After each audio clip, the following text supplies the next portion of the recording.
What's up, y'all? We back with another one.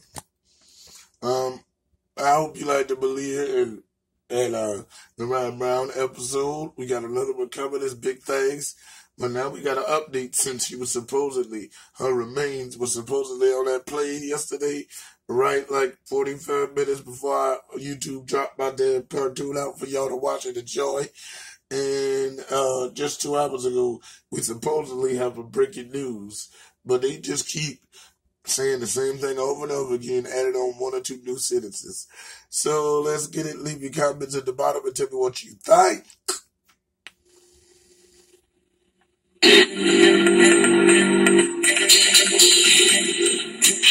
Just after 11:30 last night, a plane landed carrying the remains found in Arkansas that could be missing 4-year-old Malia Davis. Now investigators are working to answer the question we've all been asking. Has Malia finally been found? The Texas EquiSearch flew to the small town of Fulton, Arkansas yesterday afternoon, where activist Quad LX says Darian Vance confessed to dumping Malia's body on the side of the road. This morning we're trying to answer as many of your questions about this case. First, our Larry Seward went to Arkansas to get the latest information. In a garbage bag tossed and run over by mowers along this lonely curve of I-30 in Fulton, Arkansas. With a site that what is it? What's left of someone's child rattled searchers. I have grandbabies, so I know what children's clothes look like. Shook a sheriff. So she said 4-year-old little girl, and I was like, is it Malia Davis? And pulled Houstonian Jimmy Davis off the road. There are some personal effects that lead us to believe that it is Malia. HPD detectives flew in based on a tip. Activist Quantal X told them he spoke with missing 4-year-old Malia Davis' stepfather, Darian Vance, a suspect in jail accused of foul play. Cornell claims Vince told him Malia died by accident, causing Vince to panic, drive north, and dump her body in a trash bag along the freeway in Hope, Arkansas. Sheriff James Singleton, a grandpa himself, immediately sent 8 deputies. We just showed up and tried to put an end to this search. After an hour, they got a tip that a litter crew found a garbage bag covered in blood and worms 12 miles south. It was there 3 days and accidentally hit by mowers before investigators got there. Detectives know it's a child but could not say for sure if it's Malia. But they found clothes, jewelry, and enough clues for Hempstead County's coroner to fly remains back to Houston. Miller, who paid for the plane, has no doubts. Unfortunately, she was found in the condition that she was, but she's found. So, if the community knows, family knows, and we put this behind us. Again, that was Larry Seward reporting. Investigators told him that Vance has a new lawyer, but is still not cooperating or even talking with police.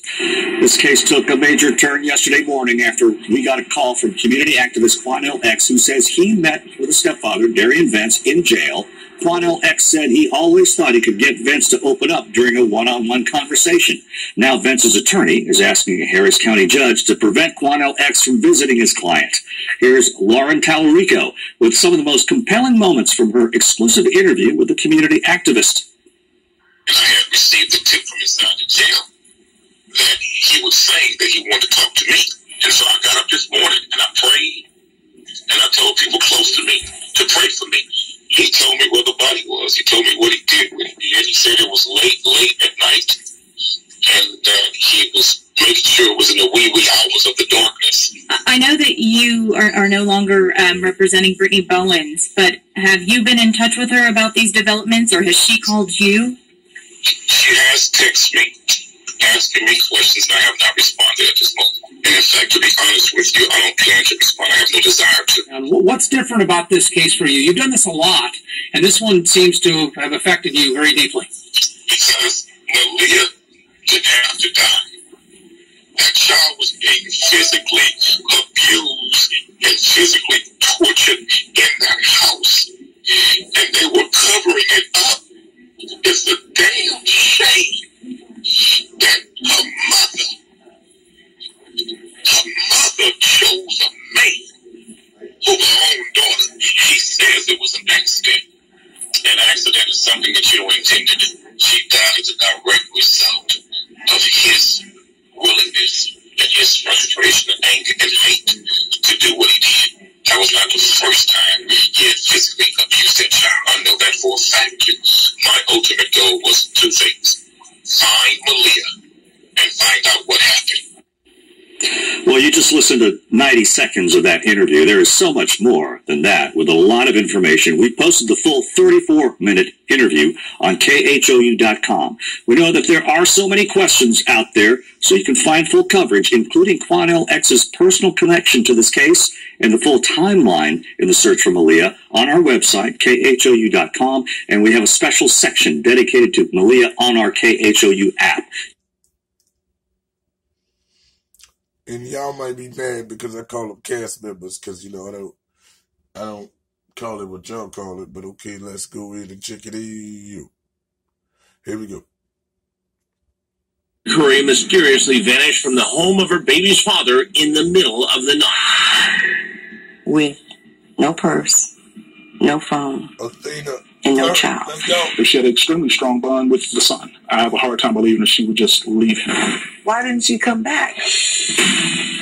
Athena was a beautiful 20-year-old college student who dreamed of one day becoming a pediatrician. And she loved to write.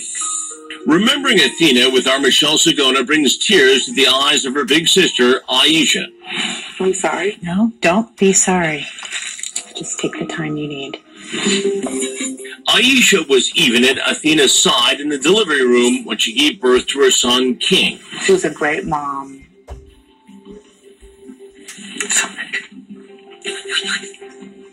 Thought I was going to do better. Sorry.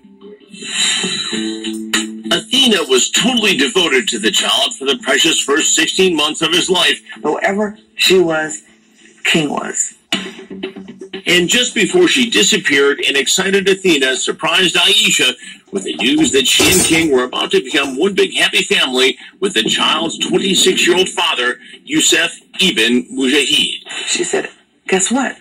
Me and Yusuf are going to find our own place together. That was like a shocker, because I didn't even know they were communicating or even seeing each other.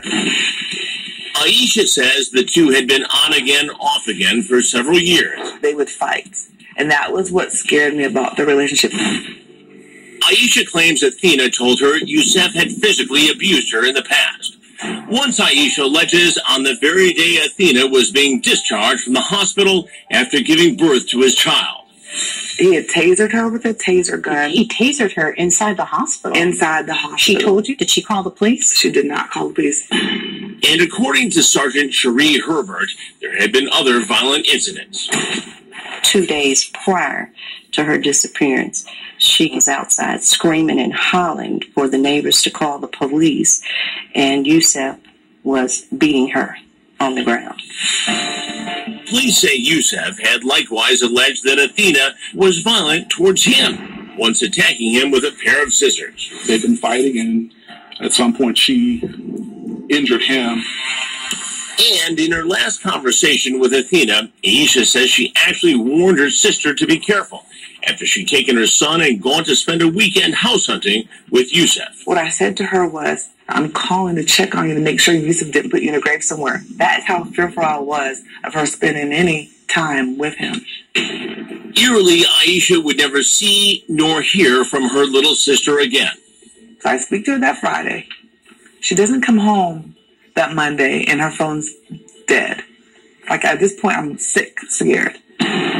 More than 3 days would go by before Aisha says she would get a text message from Yusuf, asking if she'd seen Athena, and telling her she'd stormed out of his house at 3 a.m. the night she arrived. Not only does he say he doesn't know where she is, he said that she's been gone since Friday, and now it's Tuesday. And detectives tell our Michelle Sagona Yusuf admitted that on the night Athena disappeared, she'd made a shocking discovery. One that led her to believe he was cheating on her. She happened to get a hold of his phone and saw some text messages from another female. And apparently there was an argument. Next thing you know, she walks out of the house, never to be heard or seen from again. Yusuf denied having anything to do with her disappearance. And Detective David Stripling says there was no evidence of foul play at Yusuf's house. It did not appear a physical altercation or a crime had happened. Do you consider him a... I don't know, y'all. This shit crazy. But I allegedly believe he killed her. And that's just what it is, because it's what it is. I believe he did it. He had something to do with it. And we're going to keep you updated as the updates reveal themselves. Everything in dark will come to light, especially in the name of Lucifer. Let's go, baby.